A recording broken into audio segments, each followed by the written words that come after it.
Hello guys, welcome to my YouTube channel. আমি আবার চলে এসেছি নতুন একটা ভিডিও অ্যান্ড ব্লগ নিয়ে। এবারে পুজোটায় তোমরা খুব খুশিতে কাটিয়েছো আমি আশা করি, এবং তোমরা এবং তোমার আত্মীয় স্বজনরা খুব ভালো আছো, এটা আমি কামনা করি।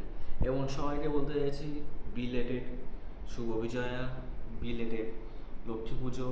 অনেক কিছু পার হয়ে গেছে, কিন্তু আমি তোমাদের ভিডিও দিতে পারিনি।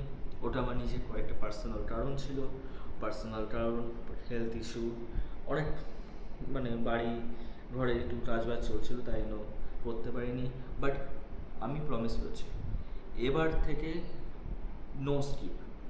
সব সব দিন হবে না, আই হোপ একদিন বা দুদিন পর পর রেগুলার ভিডিও আসবে, আই প্রমিস। এবার আর কোনো মিস না, এবার রেগুলার ভিডিও আসবে। এবং সামনে কালী পুজো, কালী পুজোতে ভিডিও আসবেই। আজকে আমি একটা ভিডিও ব্লগ বানালাম, এরপর রিলস আসতে আসবে, তারপর ফাইনালি কালী পুজোর ভিডিও আসতে চলছে। অপেক্ষা করবো তোমরা, যা শুধু আসতে চলছে। সো গাইজ, এইটুকুনি বলার ছিল। আমি আর স্কিপ করবো না, এবার রেগুলারলি আমি ভিডিও পোস্ট করব। সো গুড নাইট গাইজ, দেখা হচ্ছে আবার নতুন একটা রিলস নিয়ে। সো